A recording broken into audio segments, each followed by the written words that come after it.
சொல்லும் பொருளும் என்பது இன்றைக்கு நான் பேச எடுத்துக் கொண்டிருக்கக்கூடிய தலைப்பு.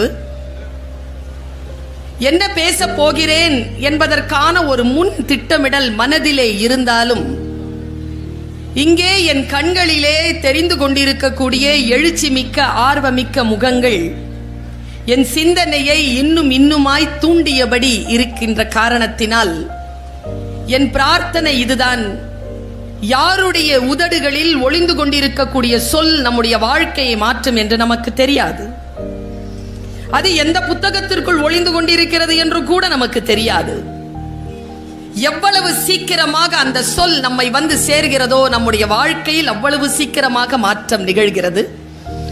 உங்கள் வாழ்க்கையில் நீங்கள் மறுபடியும் பெற்றுவிடவே முடியாத இந்த காலத்தின் மணி சொட்டுக்களை இதோ இவளின் பேச்சுக்காக தந்து கொண்டிருக்கிறீர்கள். நானும் என் வாழ்க்கையில் மறுபடியும் பெற்றுவிடவே முடியாத அந்த காலத்தின் மணி சொட்டை உங்களுக்காக தந்து கொண்டிருக்கிறேன். உங்கள் வாழ்க்கையில் மாற்றத்தை நிகழ்த்தக்கூடிய அந்த ஒற்றை சொல் இந்த உதடுகளிலிருந்து உதிர்ந்து விட வேண்டும் என்கின்ற பேராசையோடு உங்கள் முன்னால் சில சிந்தனைகளை விதையாக தூவ வந்திருக்கிறேன்.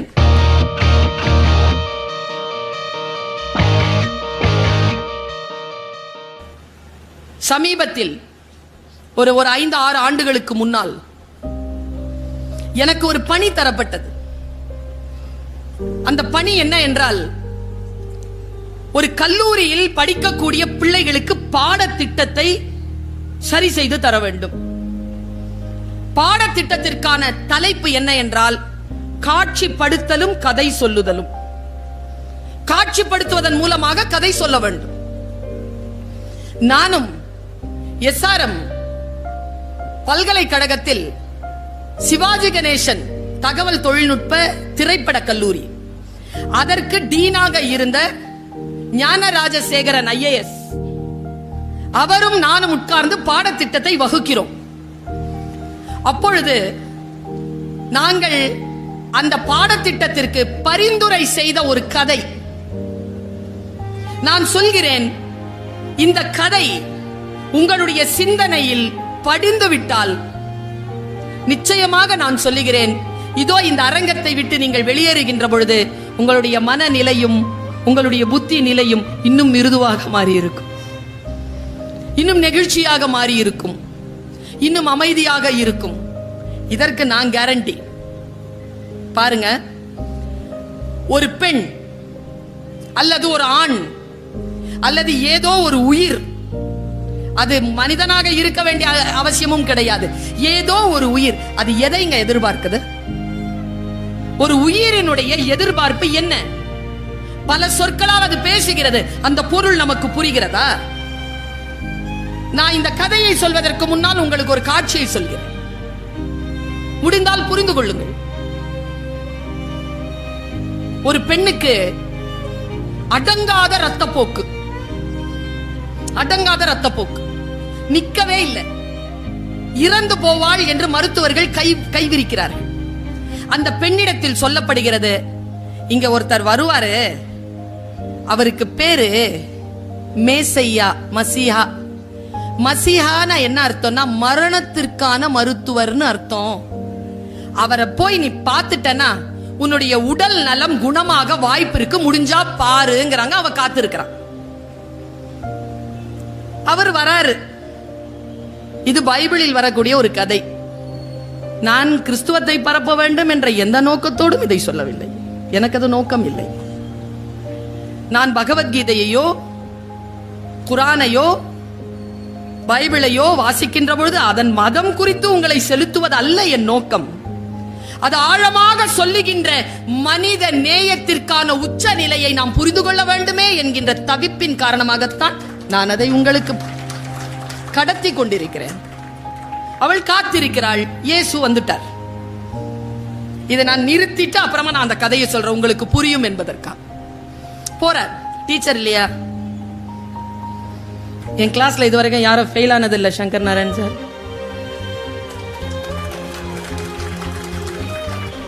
செயலாக விட்டதில்லை. அவ தயாரா தான் இருப்பா, விடுறதில்லை. அப்படி இப்படின்னு சொல்லி புரிய வச்சுட்டோம்னா பிரச்சனை கிடையாதுங்க.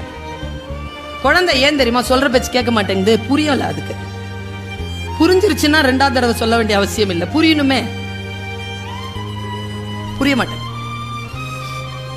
காத்திருக்கிறாள். இயேசு வந்துட்டார். ஆனால் நூற்றுக்கணக்கான மனிதர்களால் சூழப்பட்டிருக்கார். அப்படியே கூட்டிட்டு போறாங்க அவரை. இவன் நுழைஞ்சு உள்ள போய் தொட பாக்குறா, அவரை சந்திக்க பாக்குறா, முடியல. கூட்டத்துல உள்ள நுழைஞ்சு போய் அவர் ட்ரெஸ்ஸ பிடிச்சிட்டா, அங்கேயே பிடிச்சிட்டா. ஆனா கூட்டம் அவரை அப்படியே அழைச்சிட்டு போயிருச்சு. கையில இருந்து துணி நழுவிருச்சு. இவ்வளவுதான் காட்சி. கொஞ்சம் தூரம் போன உடனே அவ அந்த பிடிச்சிட்டு இப்படி தனியா நிக்கிறா. அவள் ஸ்வஸ்தமானாள் என்று சொல்கிறது பைபிள். ஏன் அப்படின்னா இதோ பைபிள்ல சொல்ற பதில். போனார்ல இயேசு கிறிஸ்து, திரும்பி பார்த்து பக்கத்துல இருக்கிற ஆள் கிட்ட கேட்டாராம், யார் என்னை தொட்டது? உடனே பக்கத்துல இருக்கிறவன் கிண்டல் பண்றான், நூற்றுக்கணக்கானவர்கள் உங்களை தொட்டுக்கொண்டு தானே வருகிறார்கள். இல்லை, யாரோ ஒருவர் விசுவாசத்துடன் என்னை தொட்டார், என் மேனியில் இருந்து வல்லமை புறப்பட்டதுன்னு.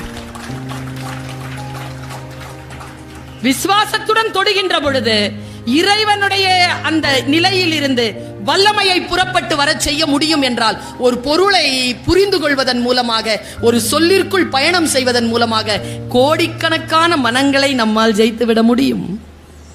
புரியணுமே. பாருங்க, யார் ஒருவருக்கு ரசனை இருக்கிறதோ அவர்கள் புரிந்து கொள்கிறார்கள். ஓஷோ சொல்கிறார், ஒரு பூ மலர்கிறது, அந்த பூ மலர்வதை நிதானமாக பார்ப்பதற்கு ஒரு ஒழுக்கம் தேவைப்படுகிறது. அந்த ஒழுக்கம் என்பது உடனடியாக வருகின்ற கற்றல் இல்லை, அது வாழ்க்கை முழுவதும் கற்றுக்கொண்டால் மட்டுமே வரும் என்று பேசுகிறார். It's a learning, but it's a long learning என்று சொல்வார். ஒரு விஷயத்தை சட்டுன்னு தெரிஞ்சுக்க முடியாதுங்க, அதுக்கு பாடுபடணும். டாக்டர் பட்டம் வாங்குறோம் அப்படின்னா படிச்சு வாங்கணும், படிக்கணும், 5 வருஷம் அலையணும், திரியணும், ஆராயணும். அதுக்கப்புறமா கிடைக்கிறதுக்கு பேர் தான் அந்த டாக்டர் பட்டம். சும்மா ஏதோ இவர் ரொம்ப நல்லவர் அப்படின்னு கூப்பிட்டு கொடுக்குறாங்க பாருங்க, அதுக்கு பேர் இல்ல டாக்டர் பட்டம். அவங்க அந்த டாக்டர் பட்டம், நான் டாக்டர் பர்வீன் சுல்தானா, படிச்சு வாங்குறது, உழைச்சு வாங்குறது. 9 வருஷம் எனக்கெல்லாம் ஆச்சு. சில விஷயங்களில் பாடுபட்டால், ஐயா சொன்னாரு, சங்கர் சரவணன் சொல்லிவிட்டு போனார். அது ரொம்ப நுட்பமா சொன்னாருங்க. அவரு டீச்சர் இல்லையா, நுட்பமா சொன்னார். எனக்கு தெரிந்து நான் இதை ஒவ்வொரு மேடையிலும் சொல்லிக் கொண்டிருக்கிறேன். ஆர்ப்பாட்டமாகும் அலங்காரமாகும் பேசுகின்றவர்களுடைய, நகைச்சுவையாகும் பேசுகின்றவர்களுடைய பேச்சின் மீது மக்களுக்கு இருக்கும் கவனம் அமைதியாகவும் ஆர்ப்பாட்டம் இல்லாமலும் அலங்காரம் இல்லாமலும் சிந்தனையின் ஆழத்தோடு பேசுகின்றவர்கள் மீது மக்களுக்கு இல்லை. அதை தவறவிட்டு விடக்கூடாது என்று ஒரு தலைமுறையை பழக்குவோம். நாம் பேசுறதை விட முக்கியமானது சரவணன் பேசுவதை கேட்பது. நுட்பமா ஒரு விஷயத்தை சொன்னார். மதுரை காண்டம் பத்தி அவர் ஒரு விஷயத்தை சொன்னாருங்க. சிலப்பதிகாரத்தை பற்றி அவர் சில விஷயங்களை எப்படி சொல்லிக்கிட்டே வந்தார். நமக்கு என்ன தெரியுமா, சிலப்பதிகாரம் தானே, பூம்புகார் படம் பார்த்தா போதும்னு நினைக்கிறோம். கிடையாது. பூம்புகார் படம் அல்ல சிலப்பதிகாரம். சிலப்பதிகாரத்தை ரொம்ப ஆழமா நீங்க புரிஞ்சுக்கிட்டீங்கன்னா, இந்த கோனாரு, நாடாரு, செட்டியாரு யாரும் வேணாம், தானா படிச்சு புரிஞ்சுக்கலாம். படிக்கணுமே, படிப்பதற்கான பயிற்சி இருக்க வேண்டுமே. எதை வேண்டுமானாலும் படிங்க. ரொம்ப நுட்பமான ஒரு விஷயத்தை சொல்லிட்டு போறேன். எல்லாரும் சொன்னாங்களா, புக்கு ரொம்ப உயர்ந்தது தானுங்க சார், புக்கு கீழே கிடக்குது, காலில் பட்டுருச்சு, என்ன பண்ணுவீங்க? தொட்டு படிச்சவங்களுக்கு தான் தெரியும். சில புத்தகம் காலில் போட்டு மிதிச்சு கிழிச்சு தீயில போடுறதுக்கும் இருக்குது. படிச்சாதானே தெரியும். ஒரு கெட்ட வார்த்தை எழுதி அரபியிலயோ சமஸ்கிருதத்திலயோ போட்டாங்கன்னா எடுத்து கண்ணில் ஒத்திக்கிற ஆட்கள் தானேங்க நாமெல்லாம். ஏன்? பொருள் தெரியல, சொல் இருக்கிறது, பொருள் இல்லை. பொருள் இல்லாத போது அந்த பொருள் ஒரு வேலையை செய்யும் பாருங்க, அதுதான் ஜெயிக்குமே தவிர எந்த சொல்லும் ஜெயிப்பதில்லை. சொல்லின் பொருள் தான் ஜெயிக்கிறது. பொருள் உணர்ந்து ஒரு சொல்லை வாசிப்பது, பொருள் உணர்ந்து ஒன்றை அணுகுவது. புரிந்து கொள். எனக்கு ஆங்கிலத்தில் பிடித்தமான ஒற்றை சொல் அண்டர்ஸ்டாண்ட். என்ன சொல்லுங்க அது? I stand under. நீ எதுவாக இருக்கிறாயோ ஐ ஸ்டாண்ட் அண்டர். நான் உன்னை புரிந்து கொள்கிறேன். எவ்வளவு அற்புதமான சொல்லை அவர்கள் வடிவமைத்து இருக்கிறார்கள். நான் மொழியாசிரியை. அந்த குழந்தைகளுக்கு ரசனை தொடர்பான ஒரு பாடத்தை தர வேண்டும். ஒரு உயிர் எதை இந்த உலகத்திலிருந்து கேட்கிறது என்றால் அங்கீகாரத்தை தாங்க கேட்குது. நான் இருக்கிறேன்ல, சமைக்கிறேன்ல, சாப்பிட்றல, நல்லா இருக்குன்னு சொன்னா திமிர் வந்துருது மிஸ். அடுத்த நாள் நல்லா கொடுக்கணும், அழகா ட்ரெஸ் பண்ணிட்டு வருவா. நல்லா இருக்குன்னு தான் சொல்லுங்களேன். உடனே அடுத்ததா நமக்கு ஏதாவது தலைவலி வந்துடும் மேடம். கம்முன்னு இருக்கிறது தான் நல்லது இல்லைங்க. சொல் தேவைப்படுகிறது. ஒரு சூட்சுமத்தை சொல்லுகிறேன். இங்கே சிவன் வழிபாட்டிலே ஆர்வம் உள்ளவர்கள் இருந்தீர்கள் என்றால், நான் சொல்லுவது சரியாக இருந்தால் எனக்கு அக்னாலேஜ் பண்ணுங்க. சிவனுக்கு அபிஷேகம், சக்திக்கு மந்திரம். சக்திக்கு மந்திரம் போதுமானது, சிவனுக்கு தான் அபிஷேகம் தேவை. எங்களுக்கு பொருள் வேண்டாம், சொல் போதுமானது. அதை ஒழுங்கா சொன்ன போதுமே, குடும்பத்துல பிரச்சனை இல்லையே. சொல்லை தேடித்தான் அலைகிறோம். சிறிய சிறிய சொல், நம்மை மகிழ்ச்சி படுத்துகின்ற சிறிய சிறிய சொல். அங்கீகாரத்திற்குத்தான் இந்த உலகம் அவ்வளவு ஏங்கி கிடக்கிறது. தரமாட்டார்களே அவ்வளவு சீக்கிரமாக. ஒரு ஒற்றை தலையாட்டல் கிடைக்காதே. அந்த அங்கீகாரத்திற்காக ஏங்கிக் கொண்டே இருக்கக்கூடியவர்கள் பாருங்க. ரோஜா அத்தர் என்று அந்த கதைக்கு பெயர். என் மாணவன் கதிர் இங்கே இருக்கிறான். அவனுக்கு அந்த கதை தெரியும். நான் பாடம் நடத்தி அவன் கேட்டிருக்கிறான். ரோஜா அத்தர் என்கின்ற அந்த புத்தகம் ஒரு சின்ன கதை தான், 6 பக்க கதை. தெலுங்கில் இருந்து தமிழிலே மொழிபெயர்க்கப்பட்டு சாகித்ய அகாடமி விருது பெற்ற ஒரு கதை அது. ரோஜா அத்தர் அதனுடைய பெயர். ஒரு 6 பக்கம்தான். நான் அதை ஒரு 3 நிமிடங்களில் உங்களுக்கு சொல்கிறேன். 3 நிமிடங்கள். பாக்தாத்தில் இருந்து ஒருவன் புறப்பட்டான். இப்படி தொடங்குகிறது கதை. பாக்தாத்தில் இருந்து புறப்பட்ட, கொஞ்சம் நிமிர்ந்து உட்காருங்க, அப்பதான் கதை விளங்கும். கதை சொல்லும் போது ஊன்னு சொன்னாதான் நல்லா இருக்கும். நான் கூட சொல்லி இருக்கிறேன், பவாவும் சொல்லுவார். கிழிந்த பாயில் என்னை படுக்க வைத்துக் கொண்டு என் அம்மா பறக்கும் கம்பளங்களை பற்றி கதை சொல்லுவாள். அவள் சொன்ன கதைகளில் ஒரு நாளும் கிழிந்த பாய்கள் வந்ததே இல்லை. செத்தே போக மாட்டாங்க யாரும். என் அம்மா கதையில 100 கதையிலாவது திருடர்கள் வருவார்கள். ஒரு திருடன் கூட கெட்டவனா இருக்க மாட்டாங்க, ஏதோ ஒரு நல்லவனா இருப்பான் அவன். மனித மனங்களில் அறம் விதைத்த மொழி தமிழ் மொழி. குற்றவாளிகளுக்கும் வாய்ப்பு கொடுத்து அவர்கள் அந்த குற்றங்களில் இருந்து அவர்களை விடுதலை செய்யக்கூடிய அறம் சார்ந்த சமூகம் நம்முடைய தமிழ் சமூகம். அவர்களை குற்ற பரம்பரையாக வைத்துக் கொண்டிருக்கக்கூடிய சமூகம் இல்லை தமிழ் சமூகம். அவர்களை அடுத்த கட்டத்திற்கு உயர்த்துகின்ற சமூகம் தமிழ் சமூகம். பாக்தாத்தில் இருந்து ஒருவன் புறப்படுகிறான். அவன் யாருன்னா ஒரு அத்தர் வியாபாரிங்க. இங்க இருக்கிறவங்களுக்கு கேட்கிற, அத்தர்னா என்னன்னு தெரியுமா? வாசனை. அது திரவம் தானே. ஏன் திரவியம்னு சொன்னீங்க? அது உண்மையிலேயே திரவியம் தான். அது வாசனை திரவம் அல்ல, அது வாசனை செல்வம். அவன் சொல்லுகிறான், 1 அவுன்ஸ் அத்தரை பிழிவதற்கு நான் 1,00,000 ரோஜா பூக்களை பிழிய வேண்டும். 1,00,000 ரோஜா பூக்களை பிழிந்தால் தான் 1 அவுன்ஸ் எனக்கு கிடைக்கும். அவன் வித்தகன், அவன் வித்தக்காரன். உலகத்திலே அவனை போல ஒரு அத்தர் செய்யக்கூடியவர் யாருக்காக அலைகிறான் என்றால், இந்த அத்தரை தேடி ஒருத்தன் இருக்கிறான். அவன்கிட்ட இந்த அத்தர் போச்சுன்னா அந்த ரசிகன் கிட்ட போயிடணும். நீங்கள் நினைக்கிறீர்களா? பதிப்பாளர்கள் எதற்காக ஒரு புத்தகத்தை 1000 பிரதிகள் போடுகிறார்கள்? யாருக்காவது அந்த கணக்கு தெரியுமா? 100 போடலாம்ல, 500 போடலாம்ல. அது என்ன 1000 கணக்கு? 1000 கணக்கு என்ன தெரியுமா? 1000 இடங்களில் அந்த புத்தகத்தை வைத்து விடுவோம். அதை தேடி ஒருவன் வருவான். அவன் எங்கே வருவான் என்று தெரியாது. 1000 இடங்களில் அவனுக்காக அந்த புத்தகம் காத்திருக்கும். அதுக்குதான் 1000 பிரதிகள் நம்மை தேடிக்கொண்டு இருக்கின்றன சொன்னல. அவன் ஒரு ரசிகனை தேடி கிளம்புறான். பாக்தாத்தில் இருந்து வந்துட்டான், இந்தியா வந்துட்டான். ஆனால் இந்தியாவில் இருந்து அவன் ஹைதராபாத் வரணும். ஒரு குதிரையை வாங்குகிறான். வாங்கிட்டு நேரா இங்க வரான். இவ்வளவுதான் கதை. நேரா வரான். இளைஞன் வந்து இறங்கும் போது அவனுக்கு இந்திய அரசியல் தெரியல. நேரடியாக நாம் நிசாம சந்திச்சிடலான்னு பாக்குறான். நிசாம சந்திக்க முடியாது. அதுக்கு கீழே ஒருத்தர் இருக்கிறான், திவான். அந்த திவானை சந்திக்கணும்.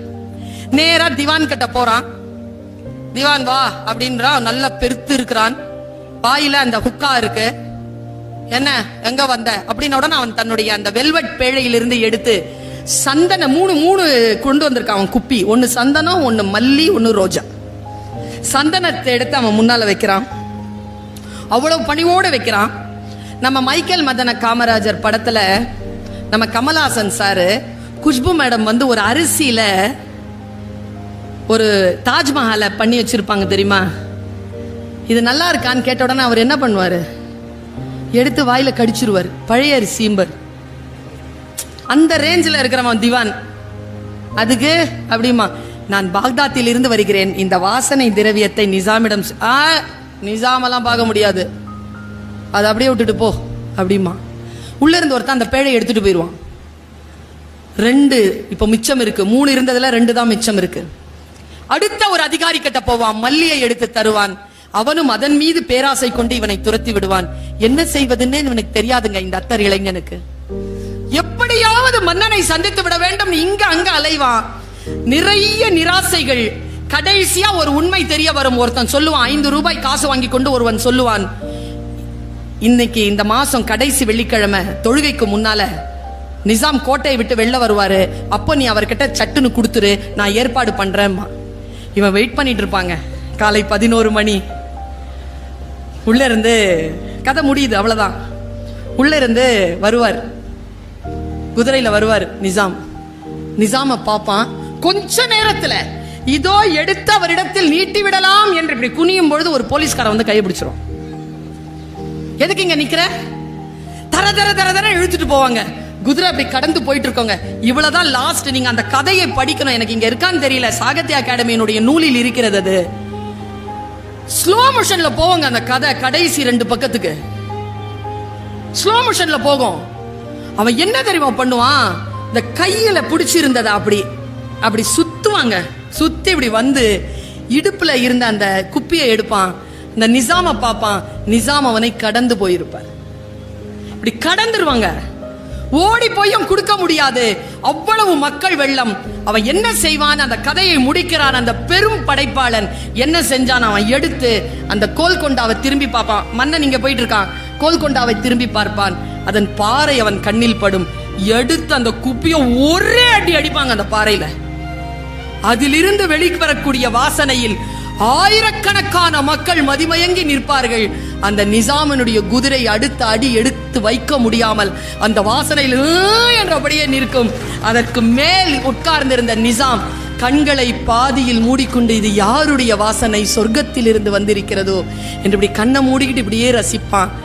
பாக்தாத் இளைஞன் அந்த மன்னனை பார்ப்பான். வந்த வேலை முடிஞ்சிருதுரா என்று சொல்லி தன்னுடைய துப்பட்டாவை எடுத்து மறுபடியும் டர்பனாக கட்டிக்கொண்டு குதிரையில் ஏறி பாக்தாத் புறப்பட்டான் என்று சொல்லி அந்த கதையை முடிப்பான். அங்கீகாரத்திற்காக இயங்கக்கூடிய மனம் இந்த உலகத்தில் அங்கீகாரம் கிடைக்க மறுக்கின்ற பொழுது எந்த பொருளுக்காகவும் புகழ் இந்த சுரேஷ் சார்லாம் எதுக்காக எழுதுறாங்கன்னு நினைக்கிறீங்க? இவர்களுக்கு இது கொடுக்கப்பட்ட அங்கீகாரம் இருக்குல்ல, இது அவர் கோடி ரூபாய் சம்பாதித்தாலும் அவரால் இவ்வளவு மகிழ்ச்சியாக இருக்க முடியாது. அவருக்கு அங்கீகாரத்திற்கான ஒற்றை சொல் ஒரு விருது. அந்த ஒரு அங்கீகாரம் தான் ஒரு எழுத்தாளன் தேடிக்கொண்டிருப்பது. ஒரு வாசகனை தேடுகிறான். அந்த வாசகனை தேடுகின்ற அந்த ரோஜா அத்தரனுடைய மனம். நான் மார்ச் மாசம் போயிருந்தேன், 2021 12ஆம் தேதி போயிருந்தேன் தமிழ்ச்சங்கத்துக்காக. அப்ப இந்த கதை மனசுல இருந்தது. நேரா கோல்கொண்டா போனேன். நீங்கள் நம்பினால் நம்புங்கள், நேரா போய் அங்க இருக்கக்கூடிய அந்த பாறைய தேடினேன். ஒரு பாறை முன்னால கண்ணில் பட்டது. கையால் தடவி கிட்ட போய் முகர்ந்து பார்த்தேன். நம்புவீர்களா? அதில் ரோஜா அத்தர் மணந்தது. இப்படித்தான் இருக்க முடியும் ஒரு படைப்பு. நம் மனதை புரட்டி போடுகின்ற படைப்பு. ஒற்றை சொல், எங்கோ மறைந்திருக்கக்கூடிய ஒற்றை சொல். நிறைய பேர் அவசர காலகட்டத்தில் ஓடிக்கொண்டிருக்கிறோம். என் மாணவி ஒரு வார்த்தை அப்படி சொல்லிட்டு போனா, ஓடுற ட்ரெயின்ல ஓட முடியாது மேடம். வீட்டுல போய் யோசிச்சு பாருங்க. ட்ரெயின்ல ஏறிட்டீங்க, அது போய் சேரும்போது தான் போய் சேர முடியும். உள்ள ஓடிக்கிட்டே இருந்தீங்கன்னா அப்படித்தான் ஓடுகிறோம் நாம். பல இடங்களில் அமைதி இல்லாமல் போவதற்கு, ஒரு பதட்ட நிலை வருவதற்கு சூழலை சரியாக புரிந்து கொள்ளாதது காரணம். அந்த சூழல் என்கின்ற சொல்லிற்கான பொருள் சரியாக வந்து சேர்கின்ற பொழுது நமக்கு பல மாற்றங்கள் நம் வாழ்க்கையில் நிகழ்கின்றன. யாரோ ஒருவர் சொல்வார்கள், போகிற போக்கில் அப்படி சொல்லிட்டு போவாங்க. ஆனால் அந்த சொல்லில் இருக்கக்கூடிய சூட்சுமம் இருக்கு இல்லையா, அந்த சூட்சுமம் நம்முடைய வாழ்க்கையை மாற்றி போடக்கூடிய வல்லமை பெற்றதாக இருக்கிற காரணங்களினால் அந்த சொல்லை கவனப்படுத்திக் கொள்ள வேண்டும். ஒன்றும் கிடையாது. இந்த மேடையில இத்தனை பேர் கவனமா இருக்கிறீங்கல்ல, நான் இப்ப வைத்தால கத்தி பேசிட்டு இருக்கிறேன்ல, ஒரே ஆள் மேடையில ஏறி இந்த 4 பேருக்கு டீ கொடுக்கட்டுமே, எல்லாரும் கவனமா அங்கதான் போகும். இல்ல யாரோ ஒரு முக்கிய பிரமுகர் வருகிறார், எல்லார் கவனமும் அங்க போயிடும். கவனம் என்கின்ற ஒரு சொல்லை இந்த சகோதரி உங்களுக்கு சொல்லித் தருகிறேன். சூழல் பல நேரங்களில் உங்கள் கவனத்தை சிதறடிக்கும். அப்பொழுதுதான் நீங்கள் பெறக்கூடிய வெற்றி தள்ளி போகும். யார் ஒருவர் கவனத்தை சிதறடிக்காமல் சரியான வேளையில் அதை அறுவடை செய்து கொள்கிறார்களோ அவர்கள் மிகப்பெரிய உச்சங்களை அடைகிறார்கள். பல நேரங்களில் நான் பார்த்திருக்கிறேன். ஒரு மெல்லிய கவனம். வேதாத்திரி மகரிஷி சொல்கிறார், தியானம் என்பது வேறு ஒன்றும் இல்லை. சமைக்கிறாயா, சமைக்கின்ற பொழுது உப்பை எள்ளி போடுகிறோமா, உப்பை எள்ளி போடுகின்ற பொழுது இருக்கக்கூடிய மனநிலைக்கு பெயர் தான் தியானம். தப்புனா அளவு மாறிடும், சிந்தனை மாறிடும். ஒரு காரியத்தை செய்கின்ற பொழுது கவனம் என்ற ஒரு சொல். பகை என்பது எது? யாருங்க பகை? இந்த சொல்லை எப்போது யோசிச்சு பார்த்திருக்கீங்களா? பல நேரங்களில் நான் பார்க்கிறேன். நேற்றுங்க எனக்கு ஒரு தகவல். கூட பிறந்த சகோதரி கிட்ட 10 வருஷமா பேசாத ஒரு சகோதரருங்க, அவள் நேற்று இறந்து போனாள். மறுபடியும் எங்க போய் சந்திக்க போகிறாய்? எந்த வீரப்ப? எதற்காக? நான் உங்க எல்லார்கிட்டையும் சொல்றேன், இங்க எத்தனை பேர் அண்ணனா இருக்கிறீங்கன்னு எனக்கு தெரியாது. எத்தனை பேர் அண்ணனோடு பிறந்திருக்கிறீர்கள்? நீங்கள் எல்லோரும் பாக்கியசாலிகள். ஏன் தெரியுமா? நம்ம அப்பா சின்ன வயசுல எப்படி இருப்பாருன்னு நம்ம தெரிஞ்சுக்கணும்னா நம்ம அண்ணனை போய் பார்த்துக்கலாம். அது நம்ம சின்ன அப்பாங்க. அது அவன் கல்யாணம் பண்ணதுல இருந்து யாரையும் பார்க்கறதெல்லாம் அவனுக்கும் எங்களுக்கும் ஆகாது. அப்புறம் அவனு சொல்ற, உங்க அம்மா அப்பாவுக்கு தெம்பு இருந்தா உங்களுக்கு தம்பி தங்கச்சி கிடைப்பா, அண்ணா அக்கா கிடைக்காது. முடிஞ்சா இன்னைக்கு ராத்திரி போய் தொலைபேசியில, அண்ணன் நல்லா இருக்கியா, என்ன திடீர்னு பேசணும் போல தோணுச்சு, அப்பா ஞாபகம் வந்துச்சா, உன் ஞாபகம் வந்துச்சு, நல்லா இருக்கல்ல, எப்பாவது ஒரு வாட்டியாவது பாத்துடலானே, வீட்டுல வேணாம் வெளியில பாத்துக்கலாமா, கேளுங்களேன். உங்க அண்ணன் தானே, உங்க அக்கா தானே, அவ செஞ்சது எப்படி மறக்க முடியும்? என்ன அதை விட முக்கியமானது அவள் இருப்பது, அவள் உயிரோடு இருப்பது, அண்ணன் உயிரோடு இருப்பது. பல குடும்பங்களுக்கு பூனைக்கு முதல் குட்டி பத்தியம் என்பார்கள். சயின்டிபிக்கா அது நிஜமா பொய்யா என்று எனக்கு தெரியாது. ஆனால் பல குடும்பங்களுக்கு அண்ணனும் அக்காவும் பத்தியமாகி போயிருக்கிறார்கள். அவர்களை போய் ஒரு வார்த்தை சந்தித்து பேசிவிடுங்கள். இந்த சொல்லுக்கான பொருள் உங்களுக்கு புரியுதான்னு தெரியல. எனக்கு ஒரு அண்ணன், ஒரு அக்கா, ஒரு தம்பி, ஒரு தங்கச்சி, 4 பேர் இருக்காங்க. தனித்தனியா இருக்காங்க, ஒத்தையாளாவே இருக்காங்க. எனக்கு அண்ணனுக்கு தங்கச்சியா இருக்கிறது அந்த பிளேவரும் தெரியும், அக்காவுக்கு தங்கச்சியா இருக்கிறது தெரியும், தம்பிக்கு அக்காவாக இருக்கிறது எப்படின்னு தெரியும், தங்கச்சிக்கு அக்காவா இருக்கிறது எப்படின்னு தெரியும். 4 பிளேவர், 4 கலர், 4 ஷேடு. முடிந்தால் போய் பற்றிக் கொள்ளுங்கள். நம்மில் பல பேருக்கு கவனம் இல்லை. எதை பாதுகாக்க வேண்டும்? இப்ப நான் உதாரணத்துக்கு உங்க எல்லார்கிட்டயும் ஒரு விஷயம் கேட்கிறேன். உங்க பர்ஸ் காணாம போக கூடாது, காணாம போயிருச்சு, போக கூடாது, போயிருச்சு. அடுத்த கேள்வி என்னங்க வரும்? சும்மா சொல்லுங்க, அடுத்த கேள்வி உள்ள உள்ள எவ்வளவு இருந்துச்சு? 30 ரூபா. என்ன சொல்வீங்க அடுத்த வார்த்தை? 30 ரூபா தாங்க இருந்துச்சு, ஏன் பரிசு தாங்க காணோம். நீங்க கேக்குறீங்க, நான் சொல்றேன். 30 ரூபா இருந்தது, என்ன சொல்வீங்க? போனா பரிசு 3000 ரூபா. பல நேரங்கள்ல பெருமதியே தெரிய மாட்டேங்குதுங்க. அப்பா என்ன சம்பாரிச்சு கொடுக்கிறாரா? சொத்து எழுதி வச்சிருக்கிறாரா? இல்லைங்க, அதுவே ஒரு சொத்துங்க. அதுவே சொத்து. நெல்லை ஜெயந்தா நெல்லை ஜெயந்தான்னு சொன்னாங்கல்ல, அண்ணன் சொல்லிட்டே இருந்தாரு, என்ன அக்கான்னு சொல்லிட்டு இருந்தார். சொன்னார்ல, அவர் எழுதினாருங்க அம்மாவை பத்தி. அப்பா இறந்து போயிடுறார், அவர் பெட்டியை திறந்து பார்த்துட்டு இருக்கிறார். அது ஒரு அம்மான்ற கவிதையில இருக்கு, தொட்டில் ஓசையில இருக்கு. தேடி பார்க்கிறார், எந்த சொத்தும் விட்டுட்டு போல, ஒரு பத்திரம் இல்ல உள்ள. திரும்பி பார்க்கறாங்க, அம்மா நிக்கிறார், கவிதை வருகிறது அவருக்கு. என் அப்பா உயிர் எழுதிய உயில் என் அம்மா. முக்கியம் இல்லையா? எத்தனை பேருக்குங்க இருக்கு, இருக்கிறத காப்பாத்திப்போமே. இந்த சொல்லின் பொருளை புரிந்து கொள்ளுங்களேன். நண்பன் எத்தனை பேருக்கு இருக்கிறது? பகை. பா என்ன சொல் அது, பகை. ஆபிரகாம் லிங்கன் எழுதுகிறார், என் குழந்தைக்கு சொல்லிக் கொடுங்கள், என் வாழ்க்கையை மாற்றி போட்ட வாசகம், என் குழந்தைக்கு சொல்லிக் கொடுங்கள், ஒவ்வொரு பகைவனுக்கும் ஒரு நண்பன் இருக்கிறான். நமக்கு தான் அது பகை. நான் ரொம்ப சூட்சமமா, இது ஆய்ந்த அவை என்பதனால் சூட்சமமா ஒரு விஷயத்தை சொல்லிட்டு போறேன். ராமாயணத்துல 4 பேர் அண்ணன் தம்பிங்க தானே, கடகடன்னு சொல்லுங்க பேரை. 3 பேர் வந்துரும், 4வது பேர் சிக்கும். சொல்லுங்க பாப்போம். ராம, லக்ஷ்மண, பரதன், சத்ருக்னன். ஓகே, இதுல ஃபேமஸ் ஆனவங்க 3 பேர் தானே. சத்ருக்னன் ஏதாவது ஃபேமஸா? ரொம்ப டீப்பா இந்த சொல்லிட்டு போறேன் நான், டைம் ஆகுது எனக்கும். ரொம்ப டீப்பா சொல்லிட்டு போறேன். உங்கள் வாழ்க்கையில் ஏதேனும் மாற்றம் வருகிறதான்னு பாருங்க. சத்ருக்னன் அப்படின்னா அவனுக்கு பேருப்பா. பரதன் யாருன்னு நமக்கு தெரியும், ராமன் யாருன்னு தெரியும், லக்ஷ்மணன் யாருன்னு தெரியும். சத்ருக்னன் யாருன்னு தெரியாது. அவனை பற்றி நிறைய பாட்டு இல்லை. வசிட்டர் தான் பெயர் வைக்கிறார். அவருடைய பெயருக்கு அர்த்தம் சத்ருவை வென்றவன். சத்ருக்னன், சத்ருவை அழித்தவன். நானும் வால்மீகி திருப்பி பார்க்கிறேன், கம்மன் திருப்பி பார்க்கிறேன், துளசிதாசரை பார்க்கிறேன். எங்கேயாவது ஏதாவது சண்டை போட்டிருக்கானா? எந்த பகையாவது ஜெயிச்சிருக்கானா? பகையே ஜெயிக்கல, ஆனா அவனுக்கு சத்ருக்னன் பேரு. ஒரு பெரியவரிடத்தில் இதை வியாக்கியானம் கேட்டேன். அந்த உரை சொன்ன அந்த பெரியவர் சொன்னார், ரொம்ப முக்கியமான கருத்து இது. சத்ரு எனக்கு ஒரு பகை, என் வாழ்க்கைக்கு பகையாக இருப்பது உங்கள் வாழ்க்கைக்கு அருளாக இருக்கும். எனக்கு தான் அது பகை, உங்களுக்கு அது பகை அல்ல. இத முதல்ல நீங்க புரிஞ்சுக்கணும். சத்ருக்னனுக்கு எது பகை அப்படின்னா, நம்ம எல்லாருக்குமே எது பகை?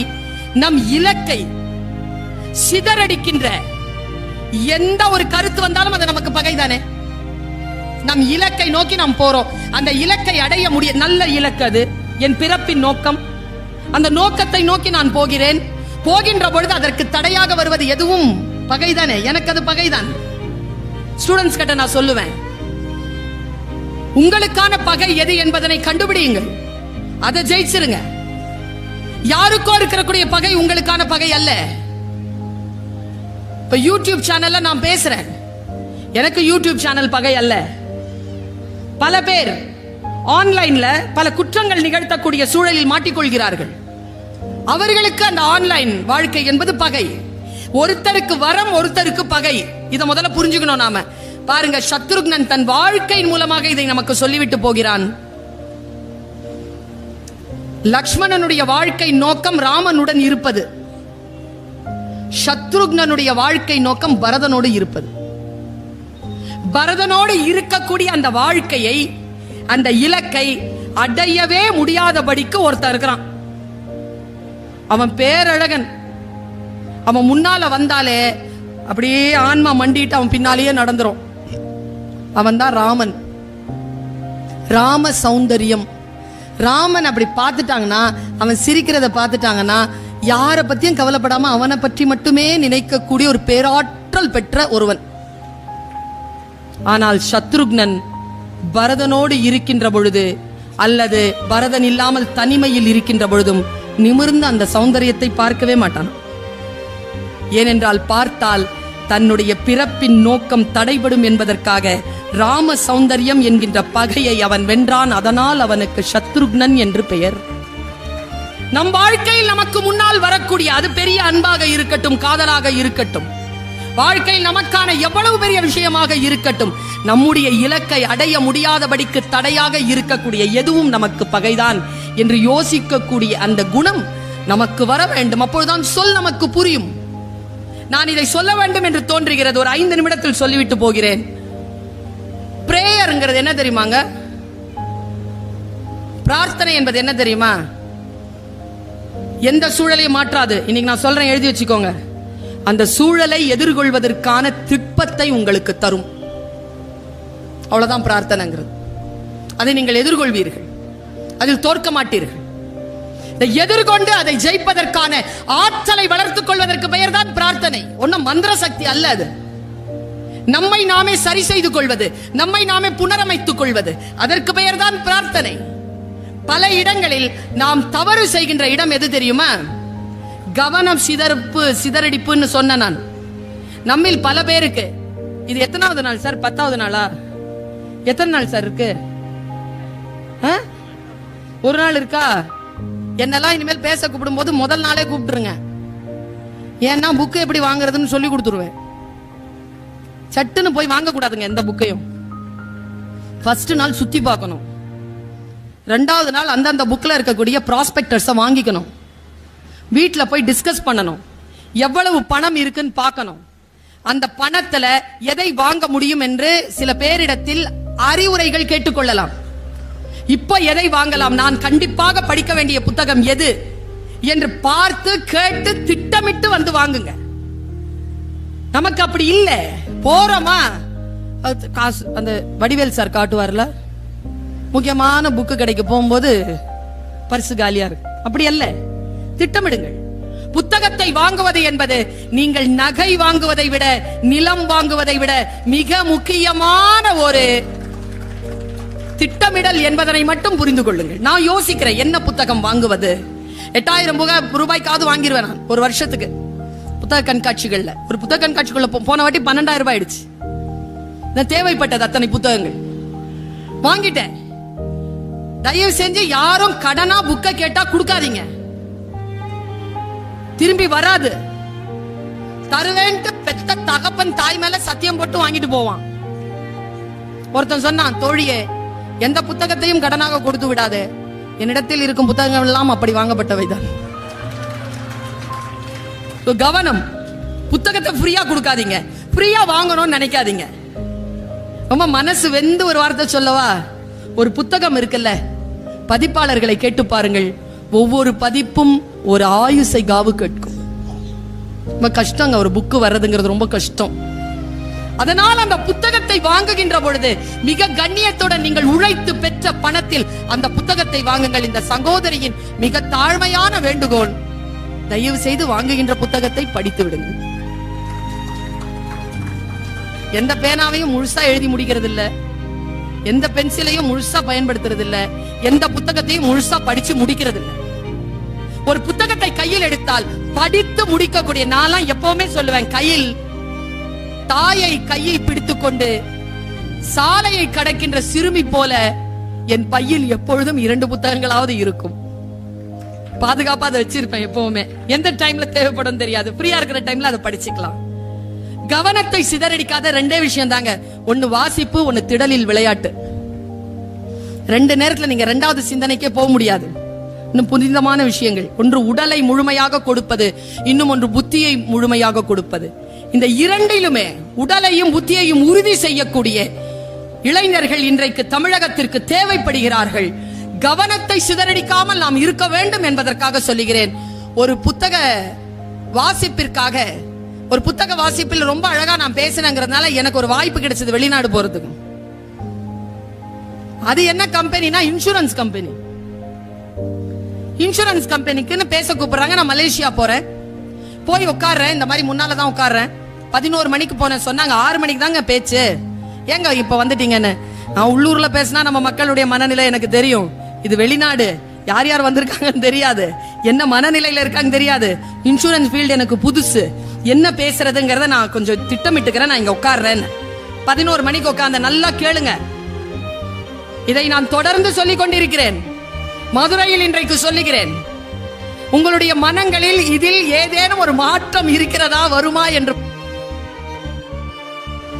இந்த உட்கார்ந்து கேட்கிறீர்களே, எல்லோர் காதுகளிலும் என்னுடைய விழ வேண்டும் என்ற பேராசை எனக்கு இல்லை. பெற்ற தாயானை சொல்கிறேன், இந்த கூட்டத்தில் ஒருவருடைய வாழ்க்கையில் ஒரு தீபம் ஏற்றப்பட்டால் என்னுடைய இத்தனை கால உழைப்பிற்கான அந்த பலன் எனக்கு கிடைக்கும் என்கின்ற நம்பிக்கை. இந்த காட்டில் எந்த மூங்கில் புல்லாங்குழல் என்பதுதான். பாருங்க, போய் உட்கார்ற. ஸ்மார்ட்டா ஒருத்தர் வந்தாருங்க, சரி ஸ்மார்ட். நேரா வந்தார். நல்லா தெரிஞ்சுக்கோங்க, கிளாஸ் எடுக்கிறவங்க ஸ்மார்ட்டா இருக்கும். உடல் மொழி, ஆடை, ஐ கான்டாக்ட், லாங்குவேஜ் எல்லாம் கரெக்டா இருக்கணும். இல்லைன்னா இன்னைக்கு பாடம் கேட்க மாட்டாங்க பசங்க. ரொம்ப கிளியர். ஒரு பொண்ணு என்கிட்ட கவுன்சிலிங் வந்து சொல்லுது, என் டீச்சர் எனக்கு பிடிக்கல, அதனால அந்த ஸ்கூல் போக மாட்டேன். எந்த டீச்சர்? Maths teacher. ஏன் பிடிக்கல? அவங்க அழகா இல்லை, அவங்க சரியா ட்ரெஸ் பண்ண மாட்டேங்கிறாங்க, அவங்க வாய்ஸ் எனக்கு பிடிக்கல. எப்படி? நான் அவங்க அம்மா பாட்ட சொன்ன ஸ்கூலை மாத்துன்னு. டீச்சர் சரியில்லாம இல்லை, உன் பிள்ளை சரியில்லை. நிறைய பேர் நம்ம பிள்ளைகளை வளர்க்கறது சரியில்லைங்க.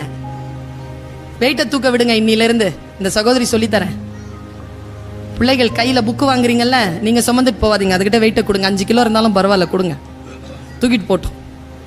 எந்த குழந்தை தாய் தகப்பனுடைய சுமையை தன் கைக்கு மாற்றிக்கொள்கிறதோ அந்த குழந்தை முதிர முதிர அந்த பெற்றோர்களை பார்த்து கொள்ளும். எந்த பெற்றோர் தன் குழந்தை எந்த சுமையையும் சுமந்து விடக்கூடாது என்று தவிக்கிறீர்களோ, நீங்கள் சாகும் வரை அந்த குழந்தையை நீங்கள் தான் பார்த்துக் கொள்ள வேண்டும். கொஞ்சம் டஃப் கொடுங்க. நான் முன்னால உட்கார்ந்து இருக்கிறேன், அவர் வராரு, பேசுறாரு. அவர் பேசினது மார்க்கெட்டிங், சந்தைப்படுத்துவது எனக்கு பிடிக்கும். எல்லோரும் சந்தை தானே படுத்திக் கொள்கிறார், எல்லாமே விற்பனைக்கு தானே. பெற்ற தாயும் கொண்ட மனைவியும் பெற்ற பிள்ளைகளும் உடன் பிறந்தவர்களும் தவிர்த்து எல்லாம் வியாபாரமாகத்தானே இருக்கிறது. இந்த வியாபார உலகத்தில் எப்படி ஒரு விஷயத்தை வியாபாரம் செய்வதுன்னு அவர் சொல்லி தராருங்க. வந்தாரு, நின்னாரு, மார்க்கெட்டிங் எப்படி பாலிசிஸை விற்கிறதுன்னு பேசினார். ஒரு டிவியில பெருசா ஒரு ஸ்கிரீன் இருந்தது, ஸ்கிரீனை போட்டு விட்டார். அதுல ஒரு காட்டுவாசி அப்படி வரார், நிக்கிறார், கால சரசரங்கிறாரு, ஒரு பாம்பு வருதுங்க. இவ்வளவுதாங்க காட்சி. 2000 பேரை எழுந்து கை தட்டுற அளவுக்கு அந்த காட்சி இருந்துச்சுங்க. பாம்புங்க, காட்டு பாம்பு, கருப்பு கலர்ல அப்படி நிக்குதுங்க. வைல்டு பியூட்டிங்க, காட்டு அழகு, இப்படி நிக்கிறா. ஏய் பியூட்டி, நல்லா இருக்கிறே, நான் பாம்பை தான் பார்த்தேன். அந்த ஆள் என்ன பண்ணா, கிட்ட வரான். பாம்பு என்ன பண்ணணும்? கொத்தணும், இல்லைன்னா என்ன பண்ணலாம்? போயிடணும். 2 தானே தம்பி பண்ணணும், 2வது பண்ணலப்பா. அதான் மார்க்கெட்டிங். புரிஞ்சுக்கோங்க, மார்க்கெட்டிங்க புரிஞ்சுக்கோங்க. நின்ன பாம்பு, அவன் கிட்ட வராங்க, அந்த காட்டுவாசி மிரளுதுங்க.